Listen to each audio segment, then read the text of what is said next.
تو حضرت سلیمان علیہ السلام نے فرمایا کہ 5 جانور اور پرندے ایسے ہیں جن کی دعا اور بد دعا اللہ تعالیٰ فوراً قبول کر لیتا ہے۔ نمبر 1 کبوتر۔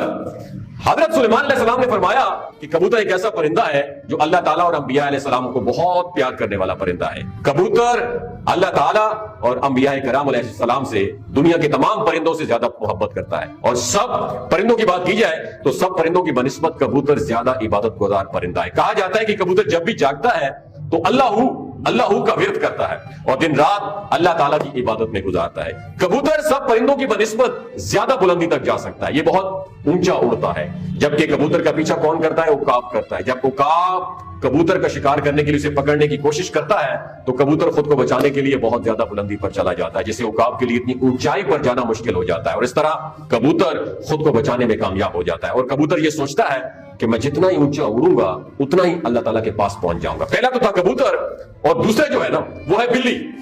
حضرت سلیمان علیہ السلام نے بلی کے بارے میں ارشاد فرمایا کہ میں نے بے شمار متقی اور پرہیزگار لوگوں کو دیکھا ہے جنہوں نے اللہ تعالیٰ کی یاد میں دن رات گزارے ہیں۔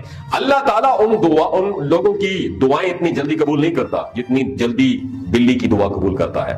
بلی کی دعا اور بلی کی بد دعا بہت ہی جلد قبول ہو جاتی ہے۔ بلی کی دعا میں اتنا اثر ہے کہ بلی جس شخص کو دعا دے دے وہ شخص اس کے بیڑے پار ہو جاتے ہیں، کامیاب ہو جاتا ہے۔ اس کے ساتھ ہی بلی کی بد دعا بھی بہت بری ہے دوستو۔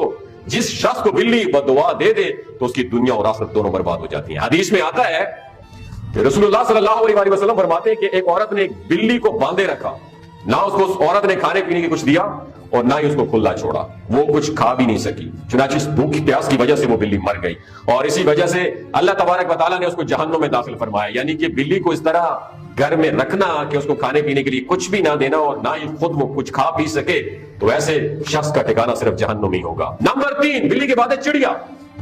حضرت سلیمان علیہ السلام نے فرمایا کہ چڑیا ایک ایسا پرندہ ہے جس کو اللہ تعالیٰ نے بہت پسند فرمایا ہے۔ حضرت سلیمان علیہ السلام نے چڑیا کی 3 خصوصیات بیان فرمائی۔ نمبر 1 جب چڑیا صبح سویرے اٹھتی ہے تو اللہ تعالیٰ کی حمد و ثنا کرتی ہے۔ نمبر 2 چڑیا بہت ہی معصوم پرندہ ہے، اس میں ذرا بھر بھی چالاکی نہیں ہے۔ نمبر 3 چڑیا اللہ تعالیٰ پر بہت بھروسہ رکھتی ہے۔ چڑیوں کو جہاں کہیں بھی کھانے پینے کو ملتا ہے وہ کھا پی کے چلی جاتی ہیں اور دوسرے دن کے لیے جمع نہیں کرتی ہیں۔ چڑیا اللہ تعالیٰ پر بہت بلیو رکھتی ہے، اس کا یقین ہے کہ جو ہمیں صبح زندگی دے گا وہ کھانا بھی ضرور عطا کرے گا، اور اللہ تعالیٰ ہمارے لیے کافی ہے، ہمیں کوئی بھی چیز ایڈوانس میں سٹور کرنے کی ضرورت نہیں ہے۔ نمبر 4 چڑیا کے بعد ہے کتا۔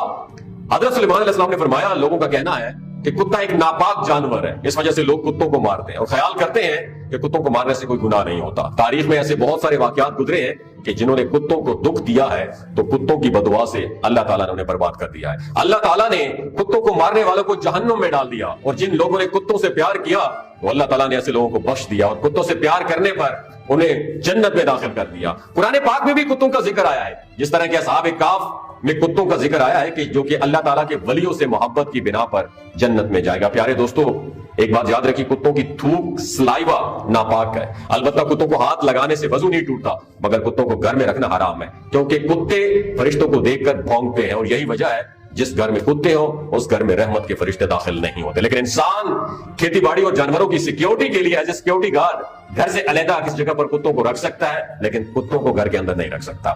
اب کتے کی باری آتی ہے، اس کے بعد 5ویں باری ہے چیونٹی کی۔ حضرت سلیمان علیہ السلام فرماتے ہیں کہ ہم لوگ چیونٹیوں کو ایک عام جانور سمجھتے ہیں اور اسے پیروں تلے رون دیتے ہیں۔ حضرت سلیمان علیہ السلام فرمانے لگے ہم لوگ چیونٹیوں کی اگر اہمیت کو سمجھ لیں تو بھول کر بھی چیونٹیوں کو نہیں ماریں گے۔ دوسری چیونٹی کو بلند آواز میں پکار دیا ہے کہ حضرت سلیمان علیہ السلام کا لشکر آ رہا ہے، حضرت سلیمان علیہ السلام کے لشکر سے دور ہو جاؤ کہ کہیں ایسا نہ ہو تم سب سلیمان علیہ السلام کے لشکر کے نیچے آ کر کچلی جاؤ۔ جس پر حضرت سلیمان علیہ السلام اس چیونٹیوں کی بات کو دور سے سن کر دل ہی دل میں مسکرانے لگے۔ دوستو چیونٹیاں بھی انسانوں کی طرح زندگی بسر کرتی ہیں۔ ماڈرن سائنس نے یہ بات پروف کر دیا کہ چیونٹیاں بستی بنا کر کمیونٹی کی شکل میں رہتی ہیں۔ چیونٹیاں اپنی بستیوں میں اس طرح رہتی ہیں جس طرح آپ اور میں ایک کمیونٹی میں رہتے ہیں۔ حضرت سلیمان علیہ السلام نے فرمایا کہ جو کوئی بھی چیونٹیوں کو مارتا ہے تو اللہ تعالیٰ اس سے رزق چھین لیتا ہے۔ اگر اچانک چیونٹی پاؤں کے نیچے آ کر مرتی ہے تو ایک الگ بات ہے،